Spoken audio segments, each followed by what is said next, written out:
Hello guys. So இன்றைக்கி வந்து நம்ம டே 4க்கான அப்டேட்டிங் வந்து பார்க்க போகிறேன். ஸோ லாஸ்ட் வந்து டே 3ல் முடிச்சிருந்தேன். ஸோ டே 3ல் வந்து என்ன சொல்லியிருந்தேன்னா வந்து பீஜனுக்கு வந்து நம்ம எப்போவுமே ஃபீட் பண்ணுற மாதிரி ஒரு 3-4 டேஸ் வந்து கண்டினியூவாக ஃபீட் பண்ணிவிடுங்கன்னு சொல்லியிருந்தேன். ஸோ நான் அந்த மாதிரி ஃபீட் பண்ணுவேன். இப்போ ஓரளவுக்கு நல்ல ஒரு க்ரோத் ஆகிருக்கு, தெரியுதுங்களா பார்க்கும்போதே. ஸோ இப்போ நல்லா ரெக்கெல்லாம் முளைச்சி ஒரு நல்ல சைஸுக்கு வந்திருக்கு. தென் இன்றைக்கி வந்து நம்ம ட்ரை பண்ண போகிற மெத்தட் வந்து கொஞ்சம் டிஃப்ரெண்ட்டாக இருக்கும். என்னென்னா வாட்டர் பாட்டிலில் வந்து இந்த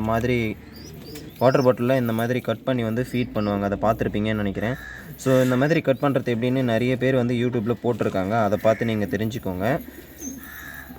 ஸோ இதில் வந்து கொஞ்சம் கம்பு கேழ்வரகு மிக்ஸ் பண்ணி இந்த காட்டன் கிளாத் போட்டு கட்டிட்டு ஸோ பீஜன் வாயை வச்சு இப்படி ஃபீட் பண்ணிடணும். சரிங்களா? ஸோ இப்படி வாயில் கொஞ்சமாக வச்சு இப்படி ஸ்லோவாக ஷேக் பண்ணிங்கன்னா அதுவே வந்து ஃபீடை எடுத்துக்கும்.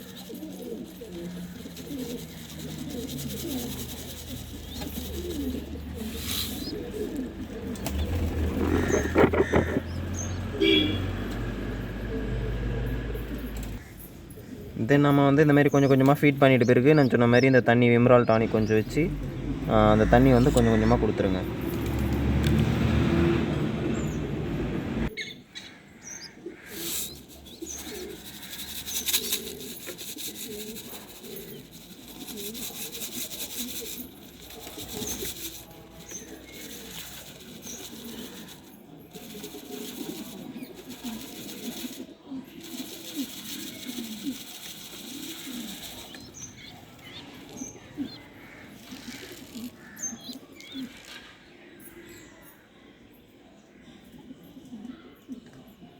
ஸோ ஃபீட் பண்ணிட்டு கொஞ்சம் நேரம் கழித்து ஃபீட் பண்ணுங்கள். கண்டினியூஸாக ஃபீட் பண்ணிங்கன்னா அது வந்து கழுத்தில் இறங்காது.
Okay guys. ஸோ இன்றைக்கி வந்து நம்ம பீச்சனுக்கு எப்படி டிஃப்ரெண்ட்டாக ஃபீட் பண்ணணுன்றதை தெரிஞ்சுக்கணும். ஸோ அதுக்கப்புறம் வந்து நம்ம நண்பர் ஒருத்தர் கேட்டிருந்தார், பீச்சன் வந்து நான் கூப்பிட்டா வரல ப்ரோ அப்படின்றாரு. ஸோ இது வந்து என்ன ரீசன்னா வந்து நீங்கள் பீச்சனுக்கு வந்து ஃபீடு ஃபுல்லாக கொடுத்துட்டு கூப்பிட்டா வராது எப்போவுமே. சரிங்களா? ஸோ கொஞ்சமாக வந்து காலையில் டைமில் கூட நீங்கள் ஃபீட் கொடுக்கும்போது ஃபீடை காமிச்சு கூப்பிடுங்க ஃபஸ்ட்டு. அது வருதா இல்லையான்னு பாருங்கள். அதுக்கப்புறம் தான் வந்து நம்ம ஸ்டெப் பை ஸ்டெப்பாக பண்ணணும். ஸோ நான் நெக்ஸ்ட் வீடியோவில் கன்ஃபார்ம் பீச்சன் கூப்பிட்டா எப்படி வருன்றதை நான் போடுறேன். Okay guys. மேலும் சுவாரஸ்யமான வீடியோக்களோட நெக்ஸ்ட் வீடியோக்களில் சந்திப்போம்.